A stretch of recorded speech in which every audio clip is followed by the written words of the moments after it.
Dober dan, lepo pozdravljeni.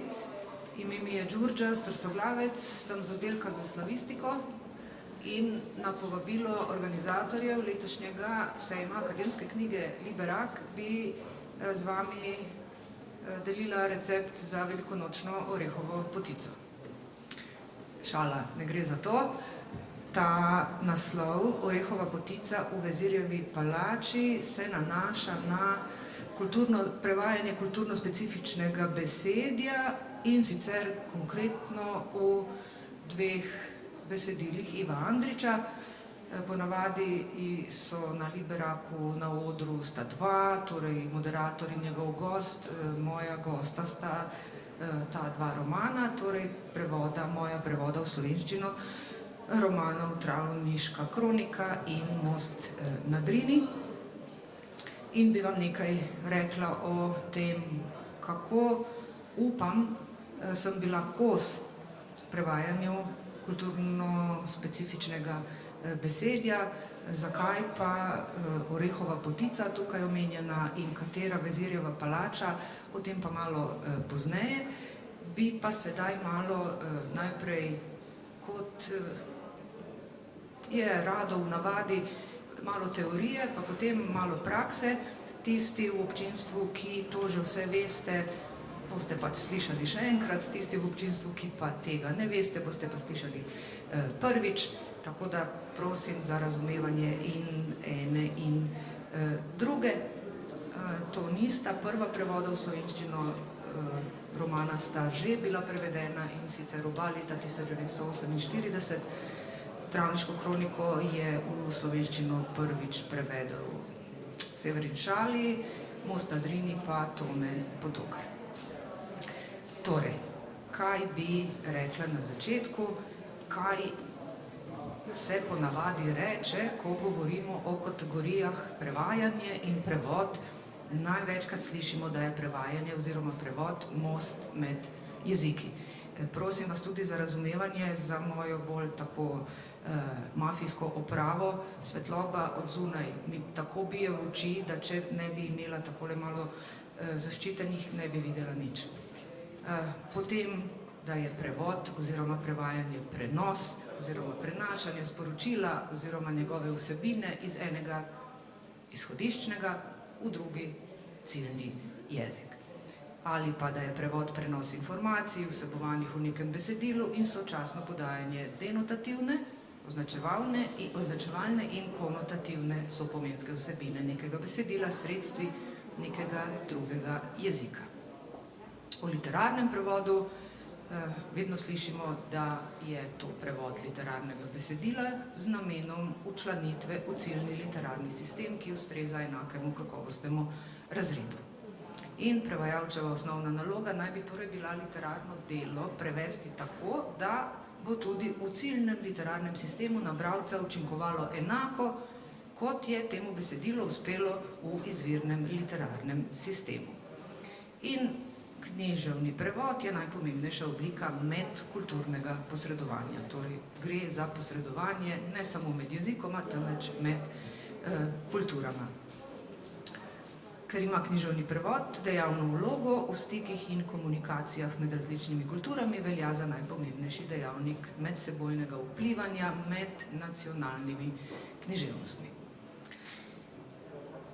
Književni prevod je v širšem smislu prenos informacije iz nacionalno drugačnega, lahko pa tudi, ali pa skoraj vedno, iz kulturno in civilizacijsko drugačnega književnega okolja. In v najsplošnem pomenu je prevajanje, preseljevanje diskurza iz izhodiščne kulture v ciljno kulturo. In cilj vsakega prevajanja je čim bolj ustrezno. Čim bolj ustrezno, zdi se mi, da je ta beseda, to poimenovanje najbolj ustrezno v nasprotju z naprimer najbolje, najlepše, najbolj zvesto in tako naprej. Ustrezno prenesti pomen besedni izvirnika v ciljni jezik. O prevajalcu pa največkrat slišimo, da je to vsota pameti, občutljivosti, intuicije in znanja. najbrž še česa.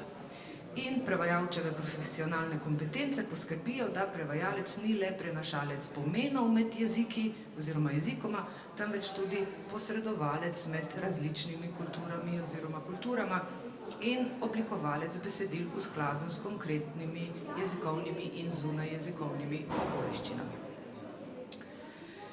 To vse poznate, katere kompetence mora imeti prevajalec.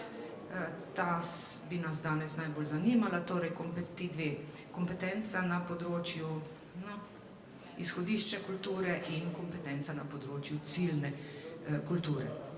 Kompetence na področju izhodiščnega in ciljnega jezika so, se strinjamo, samoumevne, brez tega prvega koraka niti vseh drugih ni.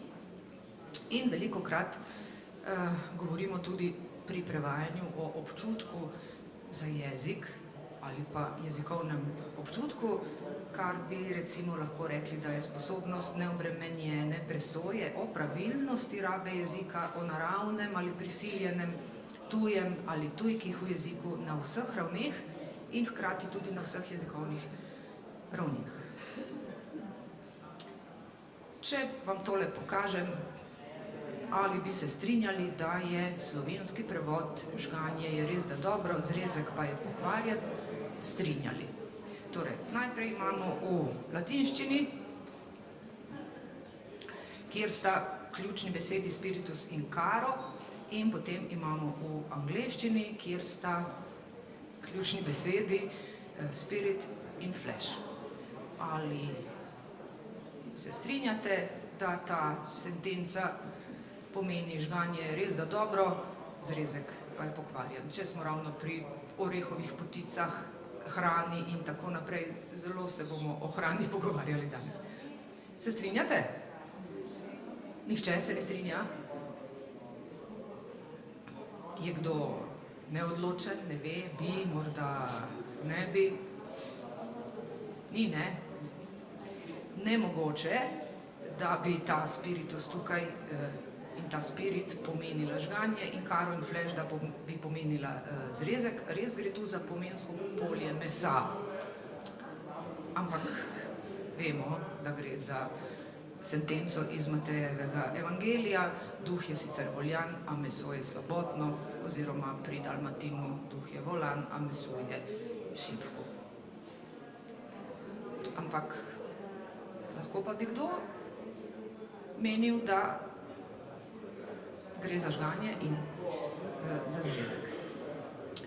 Kaj bi rekli o tem, kako si stojita drug proti drugemu izvirnik in prevod, ali je izvirnik enak prevodu, ali izvirnik ni enak prevodu. Vprašanje o enakosti izvirnika in prevoda se vleče skozi vso zgodovino, staro je kot prevodoslovje. Samo najbrž zdaj res ni potrebe, da bi o tem zelo, zelo nadolgo govorili. Osrednje nasprotje je tisto pri prevajanju, predvsem pri literarnem, književnem prevajanju, med potujevalnim oziroma izposojajočim in naturalizacijskim ali posvajajočim prevajanjem. Nasprotje med zvestim in prostim, to bomo zdaj malo preskočili, pa bi pogledali načelo potujevanja. Torej, prevajanje, ki ohranja drugačnost in ne posega po podomačitvah. Prevod je neločljivo povezan z izvirnikom, ki ga mora upoštevati v največji možni meri in se izogibati krajšanja, dopolnjevanja, komentiranja ali kakršnih koli drugačnih popravkov. Oziroma, z drugimi besedami, prevajalec sebe ne vpisuje v prevod v smislu, da bi se v prevodu potem videlo, kaj si o izvirniku misli. Marsikaj si o izvirniku prevajalec misli, ampak to ostane na drugi strani tipkovnice. Tole tudi malo preskočim. Tole se mi zdi zanimivo, kar je rekel Martin Luther. Prevajalec lahko bodisi pusti pisatelja, kar se da pri miru, in prestavi bralca bliže k njemu. Ali pa pusti čim bolj pri miru bralca in prestavi pisatelja bliže k njemu. Dobesedni prevod je seveda vedno mogoč, vendar le v omejenem obsegu, v celoti pa že na ravni posameznega rekla ali stavka, kaj šele na ravni besedila, ni mogoč, saj se jeziki pomensko, oblikoslovno in skladenjsko delno ujemajo, delno pa se ne. In nimajo vsi jeziki neposrednih ustreznic za vse pojave, nimajo vsi jeziki enakih predmetnosti in pojmov, ker vse jezikovne skupnosti nimajo v celoti enakih, enako obsežnih in enako številnih pojavov, predmetnosti in pojmov. Veliko se govori tudi o konceptu ekvivalence, kar je vzpostavljanje odnosa enakosti oziroma identitete in podobnosti oziroma ustreznosti med izvirnikom in prevodom. Prisvajanje izvirnega besedila in ustrezno prilagajanje, če ne že kar prirejanje prevoda, je bilo precej dolgo precej samoumevno.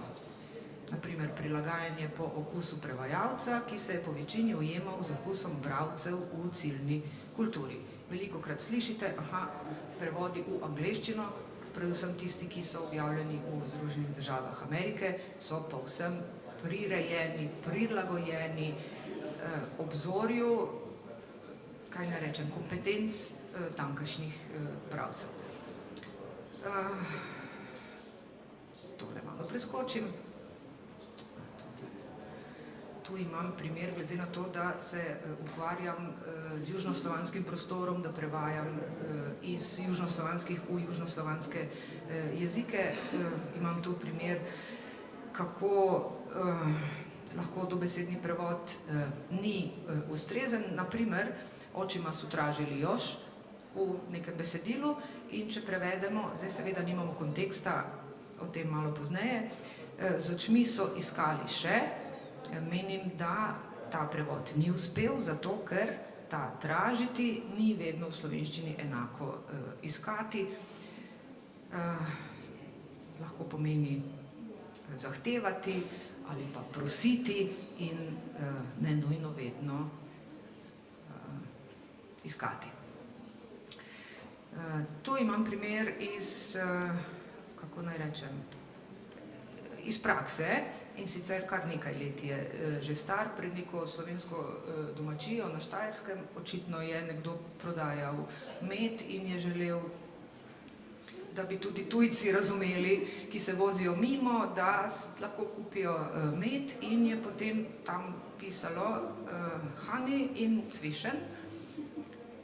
In si predstavljate turista, ki se pelje mimo in ne zna angleško, zna pa nemško, in nenadoma se tam pojavi predlog, ki pomeni med. Nekaj med nečim in ne med. Predvidevam, da se je zgodilo, da je ta medar vzel neustrezen pomen iz slovarja. Ko smo to videli, od takrat naprej v naši družini ne uporabljamo izraza med za to jed, temveč je to cvišen, in če kakšen nemško govoreči bi to slišal, bi najbrž marsikaj si mislil. Torej, kontekst. Popolnoma verodostojen prevod je temeljni prevajalski postopek tako v komunikativnem kot v semantičnem prevodu, vendar beseda zunaj konteksta nima pomena oziroma ima samo provizorično slovnično preverljivo denotacijo. In eden od temeljev prevajanja bi morala biti vedenje in zavedanje, da besed ne gre prevajati druge za drugo in po njihovem morda osnovnem pomenu, temveč šele v kontekstu. In verjamem, da ste slišali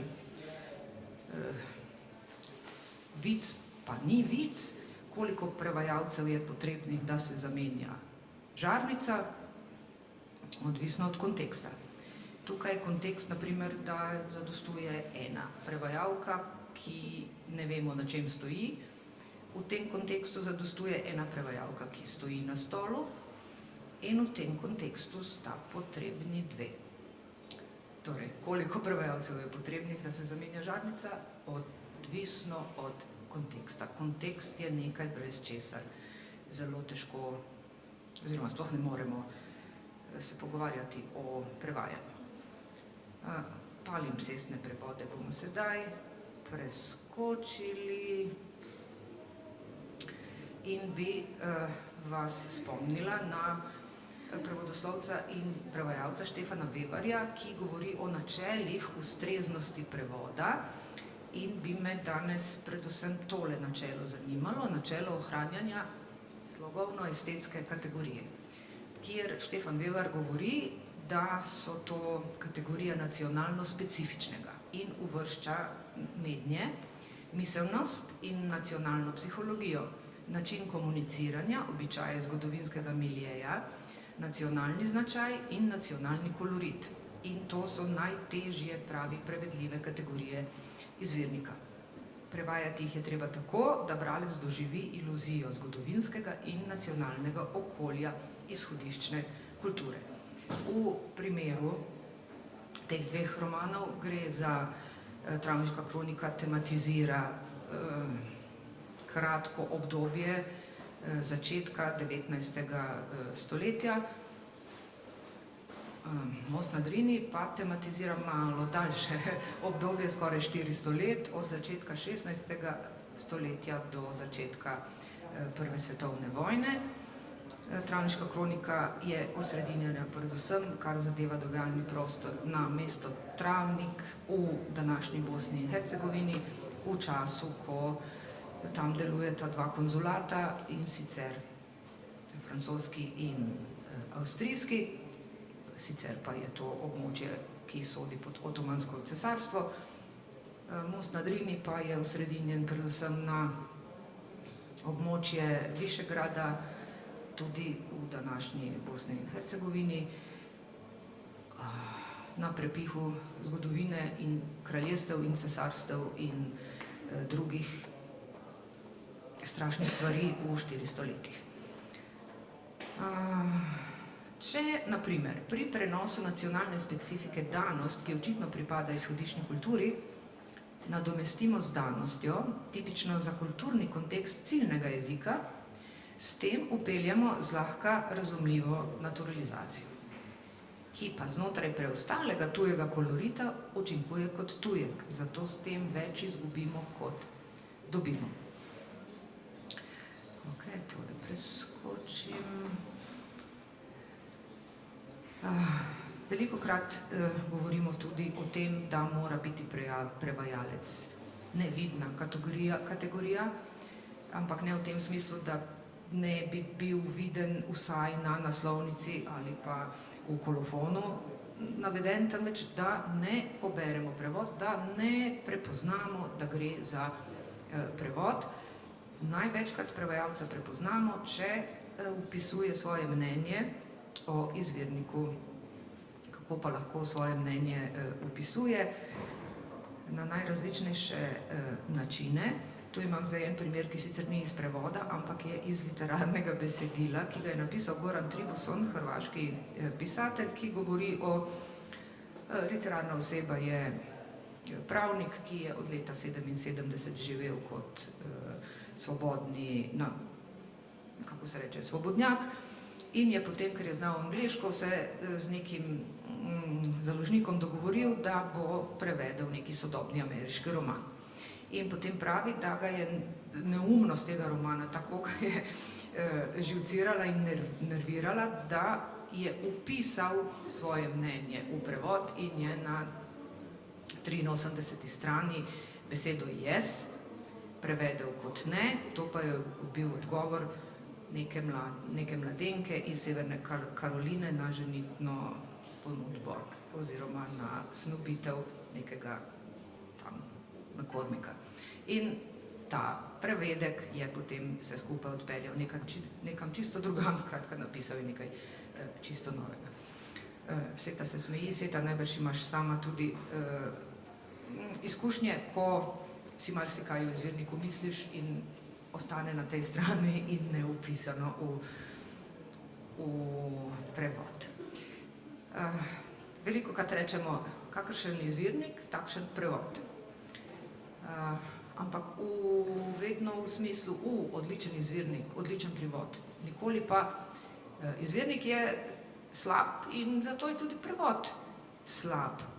Ne kot prevod, temveč kot celota, kakršna je tudi izvirnik. Tu bi vam iz svoje prakse pokazala, kaj se lahko zgodi. Prevajala sem roman Tesla, Portret med maskami, Vladimirja Pištala, in tam je pisalo: Felasi so zurili na piramide. In ta kolokacija zuriti na je ne poznam, ni mi jasna in nisem razumela, zakaj bi zuriti pomeni strmeti. In je enaka kolokacija kot v slovenščini, torej zuriti in ne na. In potem sem avtorju pisala, ker sem tako ali tako še druge stvari želela vprašati, in sem vprašala: lepo prosim, a želite s tem kaj, je to motivirano, želite kaj s tem poudariti, morda pa nisem vsevedna, morda pa se je kaj spremenilo. In takrat je živel v Ameriki in CZS in nobenih ČŽŠ-jev, in potem je napisal: kaj pa, česa pa ne razumete, zurili so. Pa jaz pravim: no, saj ravno tega ne razumem, zurili so na. Skratka, izkazalo se je, da je v izvirniku zatipk. In sicer oni niso zurili, nego so žurili, hiteli, tu pa zdaj ni nobenih težav. Zakaj je v izvirniku z namesto ž? Ne vem. Skratka, znova pri Vladimirju Pištalu v njegovi noveli Aleksandrida, ki govori o Aleksandru Velikem, v nekem tam delu pravi tekst: Tasali mladič, pomazio je remenom svoj obraz. Torej, ta mladenič je pobožal remenom, zdaj jaz ne vem, ali je to pas, ali je jermen, ali je usnjeni pas. Skratka, in sploh mi ni jasno, kako je sedaj lahko s tem pasom pobožal svoje lice. In ničesar nisem razumela. In sem spet vprašala: lepo prosim, kateri, jaz moram vedeti, ker v slovenščini lahko temu rečem na različne načine. In pravi: ajoj, pardon, se ne gre za remen, temveč za rame. Ramenom, torej takole. Hotel je povedati, Aleksander je vedno upodobljen kot kip, tako. In Pištalo zelo poetično piše in je to prenesel da je pobožal, da se je pobožal po licu svojim ramenom. Lahko pa bi bilo motivirano, kaj pa vem. V redu, in potem bi omenila še ta primer Renata Baretiča, in sicer v hotelu, v romanu Hotel Grand, se je nekaj dogajalo in potem tam preberem: podmetne svojo cigaretu pod plamen. Kaj hoče povedati o tej literarni osebi, da je bodi si, ne vem, ne zna kaditi ali hoče nehati kaditi, pa namesto, da bi nad plamenom si prižgala, si prižiga pod, skratka. In potem jaz vprašam: pod plamen, kako to pali cigareto? In seveda odgovor, naravno, avtorska greška, normalno človek pripaljuje cigareto, smisli nešto, što zvuči suvislo. Lapsus se zgodi. Sedaj pa se malo posvetimo gostoma, torej, kaj je kulturno specifično in posebno v teh dveh romanih. Zelo veliko je kulturno specifičnega besedja, ki se nanaša na predmetnosti, na hrano, na družbeno razslojenost in na različne funkcije, na bodisi pri vezirju, v njegovi palači, v travniku, bodisi potem v različnih organizacijah, da tako rečem, v Mostu na Drini. In ti izrazi so največkrat tako imenovani turcizmi oziroma orientalizmi ali pa lokalizmi, jim lahko tudi rečemo. In v nasprotju z prejšnjima prevajalcema, torej Šalijem in Potokarjem, v mojem prevodu jih ni tako veliko. so tisti, ki se mi je zdelo, da so že znani in v ušesu nekako govorcev slovenščine, kot so na primer Aga, ali pa Beg, ali pa Sultan, Paša, Džezva. To se mi je zdelo, to je že, ali pa džamija, nisem se odločila za mošejo, temveč za džamijo, pa minaret in tako naprej. Nisem pa ohranila takšnih, kot so na primer Ajan, ker se mi ni zdelo, da bi morala, ker je v slovenščini 100% prekrivna beseda veljak in iz konteksta dogajalnega časa, dogajalnega prostora, bralec razbere, da gre za veljake Otomanskega cesarstva, ne za katere druge. Ali pa na primer beseda berat, kar pomeni sultanov dekret o imenovanju konzula. Porabljala sem izraz dekret, včasih dekret o imenovanju konzula, kakor je pač bilo v kontekstu in nisem uporabila tega izraza. Ali pa na primer hrana, cicvara, se mi je zdelo, zakaj bi uporabila cicvaro in potem pojasnjevala v nekem slovarčku na koncu, kaj cicvara pomeni, če pa lahko že takoj na tistem mestu rečem, da gre za zabeljeno koruzno kašo. Ali pa beseda divan, ki lahko pomeni posvet, ali pa dvorana. Seveda lahko pomeni tudi ležišče, ampak nikoli v romanu Travniška kronika ni šlo za ta pomen, temveč vedno za posvet pri vezirju v dvorani, ki je namenjena za tovrstna posvetovanja. Ali pa na primer izraz haznadar, ki je 100% prekrivna pomensko beseda slovenska, z njo blagajnik, ali pa hečin zdravnik, ali pa kajmakam župan, ali pa konak, vezirjeva palača. Nisem uporabljala izraza konak, ker v tem kontekstu vezirov konak gre za vezirjevo palačo.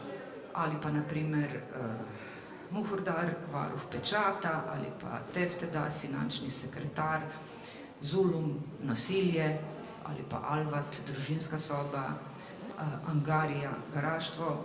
Teh orientalizmov preprosto se mi je zdelo, zdaj jaz vam govorim o svojih odločitvah in svojih izkušnjah, kdo drug bi morda naredil drugače. Prevajalca pred mano sta pač naredila tako. Verjamem, da sta s tem želela ta lokalni kolorit, kot se reče, ohraniti in sta uporabljala tako, meni pa se je pač zdelo, da ne bi, majda karpedi.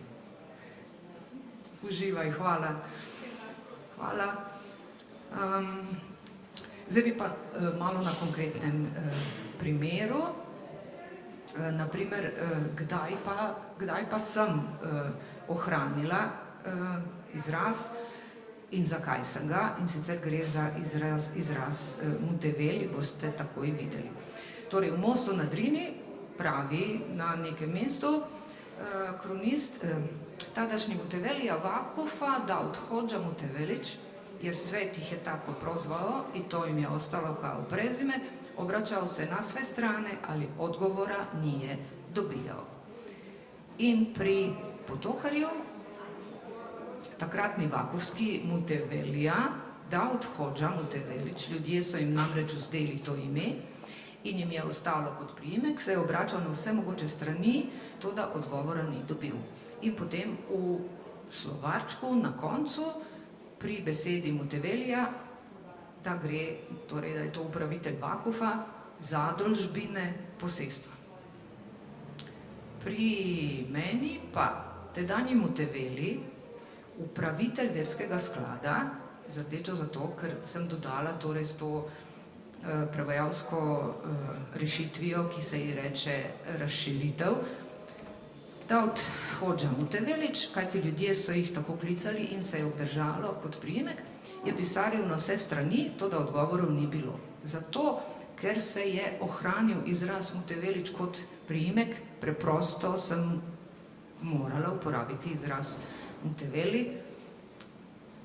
in sem z razširitvijo pač povedala, da ta beseda pomeni upravitelj verskega sklada, kar je Vakuf.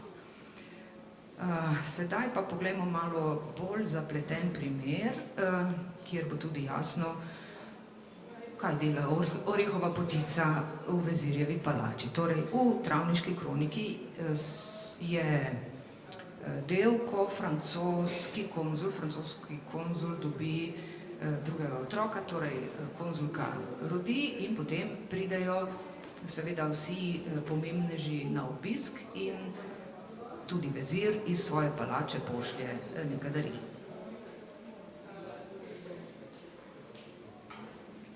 Torej, sem malo označila, da bo bolj preprosto, da boste lažje spremljali. Dete, ko je došlo na svet krajem februara meseca, bilo je žensko. Tad su počele da stižu iz travniških i dolačkih kuća babine. I tada je moglo da se vidi koliko se svet bio, ako ne izmirio sa postojanjem kozolata, a ono bar približio porodici Davil.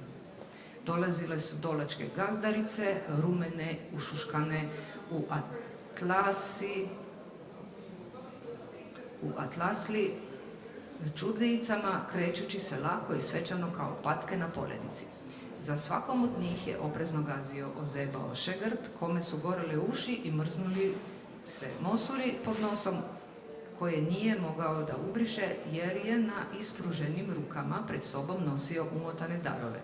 Mnoge begovice su poslale poklone i ciganku da upita kako konzulovica. U porodiljnijoj sobi su poredani darovi tepsije sa baklavom, urmašice, naslagane u popreko, kao što se slažu cepanice, vezovi i trube beza svilenika, buklije i stakla rakije ili malvazije začepljene sa nekoliko listova sobnog cveća.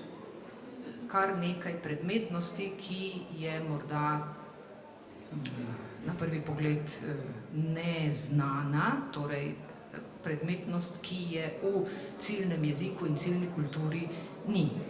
Preprosto te predmetnosti ni, ne obstaja in če ni predmetnosti, ni poimenovanja in če smo prevzeli predmetnost, prevzamemo tudi ponavadi poimenovanje.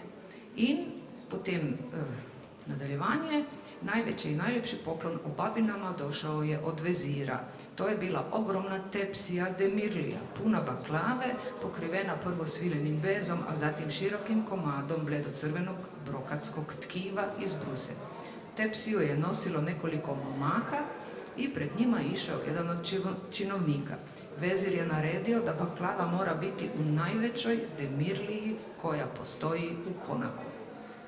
To je sedaj ta dogodek in pri Šaliju, severnem Šaliju, beremo. Otrok, ki se je rodil proti koncu februarja, je bil deklica. Sedaj so začele prihajati iz travniških in dolskih hiš botrinje. In pokazalo se je, koliko so se ljudje, če že ne sprijaznili s konzulom, pa vsaj približali družini Davil. Prišle so dolske gospodinje, rdečelične in dostojanstvene, v kratkih krznenih kožuhih, hodeč počasi in slovesno kot gosi na ledu. Za vsako je previdno koracljav, premražen vajenec s škrlatnimi ušesi in zmrznjenimi svečkami pod nosom, ki si jih ni mogel obrisati, ker je v iztegnjenih rokah nosil zavite darove. Tudi veliko begovic je poslalo darila in ciganko, ki naj vpraša, kako se gospa konzulova počuti. V porodniški sobi so razložili darove. Pladnja z orehovo potico, kolače z dateljni, naložene kot polena, povoje in bale, platna in svile, čutare in steklenice žganja in malvazije zamašene z listi sobnih cvetic. Najprej vidimo, da v slovenskem prevodu, da so začele prihajati botrinje. Kaj vam pomeni ta beseda? Vam je ta beseda znana? Kaj pomeni botrinja? Botrica? Ali pa tista, pod slovarjem si pomagam, tista, ki sodeluje pri krstu, ali pa to pomeni zakuska oziroma gostija na krstu. babine iz izvirnika ne pomenijo tega. In če vse preskočimo, tudi to, da niso tam stopale vsi po ledu, tole nas pa vendarle mora malo zanimati. In sicer, če preberemo to v slovenskem prevodu, česa se razveselimo? Dejstva, da je pomembna ta orehova potica, tako pomembna, da je to nekaj tako uveljavljenega zunaj slovenskega prostora, da je navzoče na v Vezirjevi palači na začetku 19. stoletja in da se je vezir hotel izkazati kot tisti, ki bo zelo lepo darilo poslal ob rojstvu, da je poslal pladenj orehove potice. Tako bi jaz razumela. In da so to bili neki kolači, v katerih so bili dateljni. Tako razberem iz prevoda. In potem, da je to bil ta orehova potica na velikem pladnju, in tukaj zdaj nam pojasnjuje, da je to pravzaprav Tepsija Demirlija, pri Šalju je drugače obrnjeno, torej Tepsija Demirlija, velik pladen, poln orehove potice, ki so ga potem pokrili še svilo in tako naprej. Tepsijo je neslo nekaj slug, torej momak ne pomeni nujno fant, v tem kontekstu pomeni sluga, pred njim pa je korakal eden od uradnikov in vezir je naročil, da mora biti potica na največjem pladnju, kar jih je v konaku, torej on prevaja konak kot, oziroma ne prevaja, temveč uporablja izraz konak. Pri meni pa beremo takole. Iz travniških in dolških domov so začenjala prihajati darila in dobre želje za otroka in gospoda vil. Kajti to pomenijo tiste babinje, da se gre na obisk, da se prinese darila in da se izrečejo dobre želje. Prihajale so dolške gospodinje, rdečelične in toplo oblečene, v svilenih in krznenih ogrinjalih, ki so hodile počasi in slovesno kakor race, sledim izvirniku, ker v izvirniku je patka. Za vsako je predvideno stopal premražen vajenec z rdečimi ušesi in si jih ni mogel obrisati, ker je na iztegnjenih rokah pred sabo nosil zavita darila. Veliko begovic je poslalo darila in ciganko naj vpraša, kako je konzulka. Porodničina soba je bila polna daril. In prevedem pladnji z baklavami, ker se mi zdi, da ni nobene potrebe po zamenjevanju. Poleg tega je ta orientalizem, ta lokalizem, ta turcizem, če hočete, v zavesti govorca slovenščine in tiste urmašice, ki so tam in ki so kolači z dateljni pri Šaliju, so pri meni pecivo v obliki datljev, zloženo križem kakor polena. Zdaj pa vam bom pokazala zakulisje, česar ponavadi ne vidite, ko vzamete prevod v roko, je prevod urejen, pregledali so ga, korekture so urejene, skratka ne vidite, kaj je za tem, da je to lektorski pregled, uredniški pregled in tako naprej. Ker se mi je pač zdelo, to bi pa res morda vas zanimalo.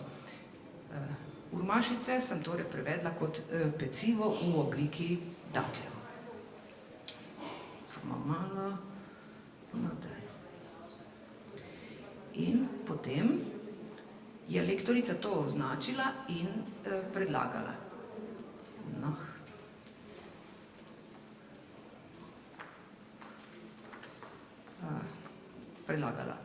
Kar urmašice, razlago pa v opombo, kar je prva misel najbrž vedno, kadar gre za prevajanje kulturne specifike. Vse pa lahko v opombi vse pojasnim. In moj odgovor je bil, menim, da bi s tem brez vsakršne potrebe obremenjevali bralca. Ključna je informacija, da je to pecivo takšne oblike, da se ga lahko zloži križem kakor polena. In potem sem še dodala, če sem do sem zmogla brez opomb, tudi zdaj ne bom pokleknila pred eno sladkarijo. Torej, kaj so te nesrečne urmašice ali hurmašice? Ta jed, kakšno zvezo ima z dateljni? Samo po obliki ju povezujemo. Sicer pa ni datljev v tej jedi. In potem še ta tepsija, velikanska, tam reče ogromna, pravim, in sicer je velikanski okrogel bakren pladen, ker demirli tepsija pomeni pladen, velik bakren. In moj prevod konaka je palača. To so hurmašice ali urmašice, ker urma ali hurma pomeni datelj.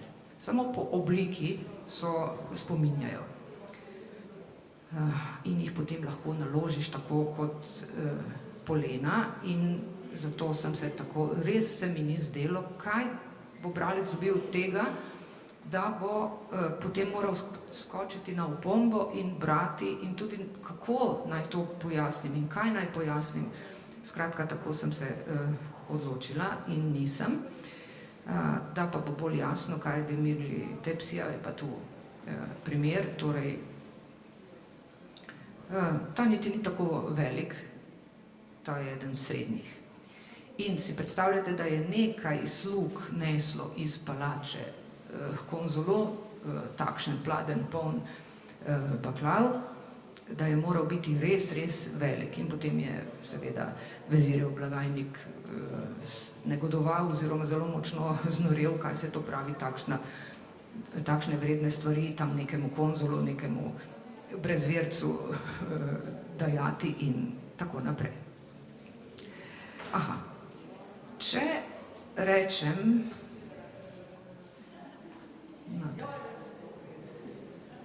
Feredža, ali vam je ta beseda znana? Beseda vam je znana. V pomenu slišali ste jo.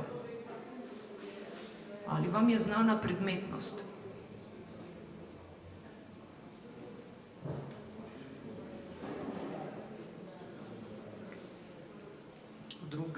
Z drugimi besedami, ali veste, kaj je to? Eni da, eni ne. V redu. Na obeh slikah je Feredža.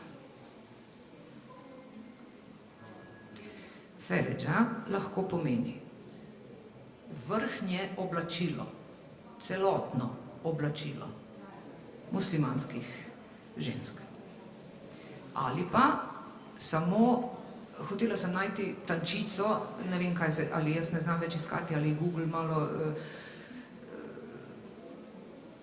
skratka, samo to, kar se da, s čimer se zakrije obraz. Torej, Feredža lahko pomeni to, celotno obliko, ali pa samo to, čemur bi recimo rekli tančica. In po mojem, ker sem potem malo raziskovala, nisem razumela, zakaj se je pri Potokarju zgodil prevedek, ki ga boste videli, so mi informatorji kot prvi pomen vedno navedli samo ta del, torej samo tančico, da Feredžo razumejo kot tančica prek obraza, ne celotna obleka pa ne. V redu. Da, ampak jaz sem spraševala, kaj vam pomeni beseda Feredža, jo poznate? Da, to je tančica, so mi povedali. V redu. In to je iz romana Most na Drini, v delu, kjer literarna oseba, lepa fata, pač se zgodi, da bi se morala poročiti, ne želi se poročiti, noče se poročiti, izbere raje smrt, skoči z mostu in se utopi. No, preden pa skoči, pa gre, lahko rečemo, poročna svatovska povorka in jo napravijo, oblečejo In sicer takole, pod težkom novom Feređom, kao pod oklopom, Fata je posađena na konja i povedena u kasabu. Brat koji se ustremi, in potem se zgodi to, da je skočila z mostu, brat koji se ustremio za njom i celim telom polegao po ogradi, još je dotaknuo rukom uzvitlanu Feređu, ali je zadržati nije mogao. Nova Feređa od crne čoje, koju voda nije uspela da svuče, posuvratila se i prebacila preko glave. Tako je, pomešana sa dugom i gustom kosom, sačinjavala zasebnu crnu masu pored belog i bujnog devojčinog tela, sa kog je bujica potrgala i svukla tanke svadbene haljine.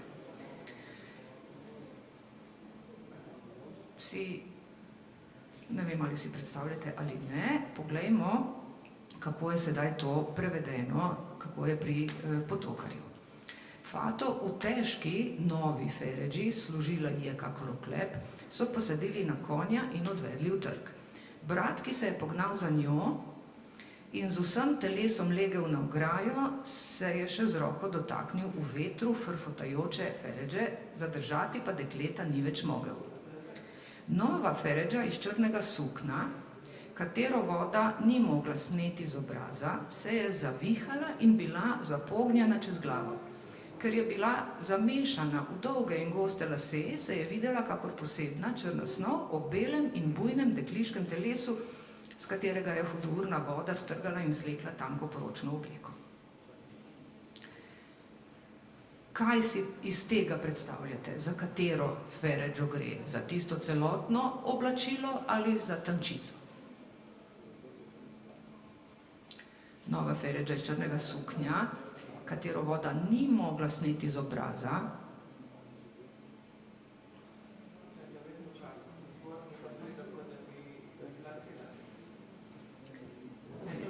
V zvirniku?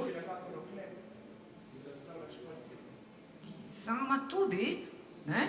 Si predstavljam, poleg tega je Feređa iz česa?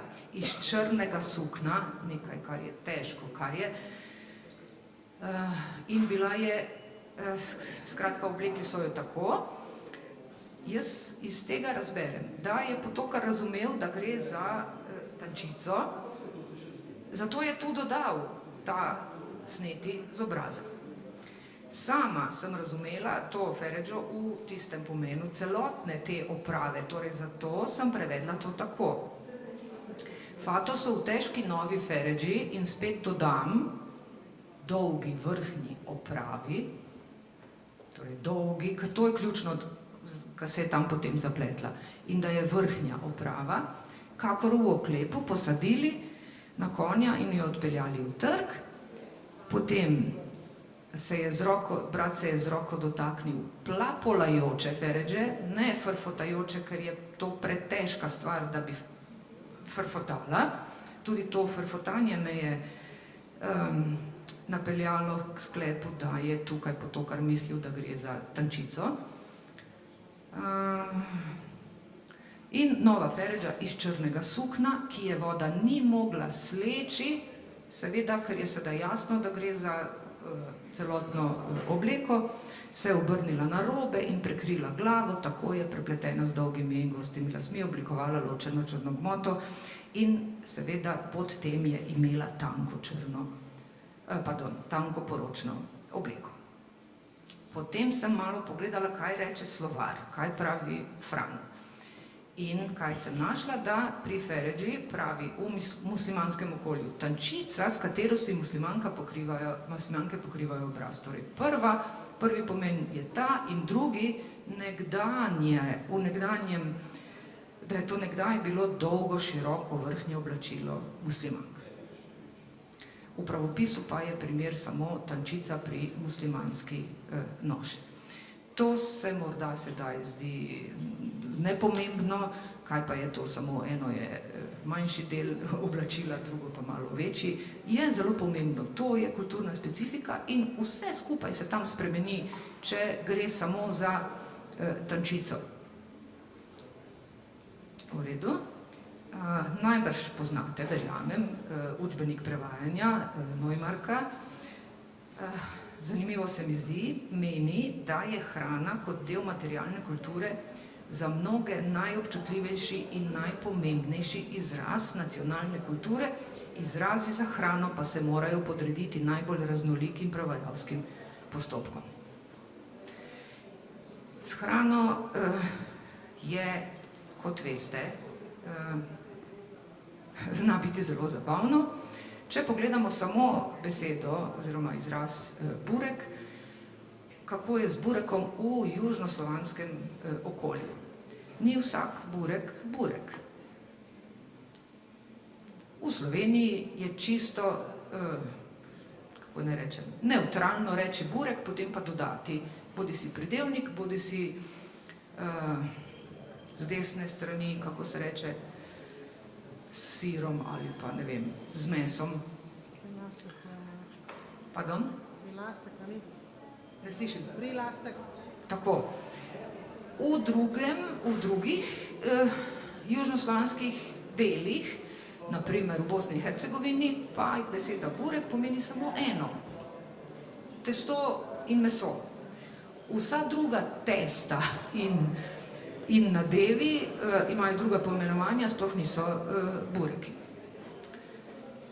Nič kaj takšnega.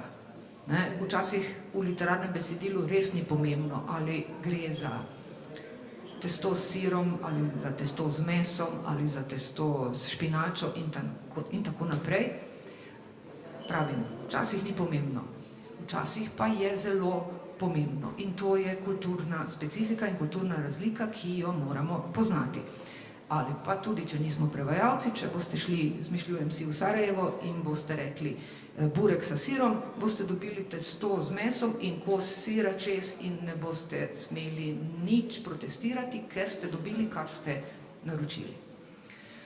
Ali pa, naprimer, še en primer, beseda uštipak in v množini uštipci. V osrednje južnoslovanskem prostoru ni to tako enoznačno. Uštipak na Hrvaškem je nekaj, uštipak v Bosni je nekaj drugega, uštipak v Hercegovini je nekaj tretjega, uštipak v Južni Srbiji nekaj četrtega, v Črni Gori nekaj petega, da ne naštevam. In to niso majhne razlike in znova, spet smo pri tistem karu in pri mesu in pri zrezkih, skratka meso je vedno zraven. Prvi pomen vedno, se mi zdi, ko slišimo uštipak, je nekaj, kar Google prevede v slovenščino kot miške, ne zanašajmo se na to, ker uštipci niso sladka jed, torej to je prvi neutralni pomen, ki tudi mojim informatorjem najprej pride na misel. Če pa gremo, smo rekli, malo drugam, v Hercegovino, naprimer, je to res testo tudi, ampak je, kako se reče, ploščato in podolgovato. Če gremo v Črno Goro, je to kos faširanega mesa. In če gremo v Južno Srbijo, so to ti najbolj znani leskovački uštipci, ki si mislim, da so znani tudi v slovenskem prostoru. Kaj jim je skupno? Da so okrogli in tu se neha. Lahko bi prej kdo tam pri Orehovi potici rekel, morda pa je prevajalec pač prevedel Orehova potica zato, ker gre tudi pri baklavi za orehe in je to nekaj sladkega in bi lahko rekli, bi jaz lahko zavrnila ta argument, ne vemo, ali so v Vezirjevi palači jedli orehove baklave. Lahko, da so jedli pistacije, ker veliko bolj so v otomanskem prostoru bile razširjene torej baklave s pistacijo in ne z orehi. In zdaj je ura 3 minute do pol in s tem končam. In če še kdo ni imel kosila, hvala.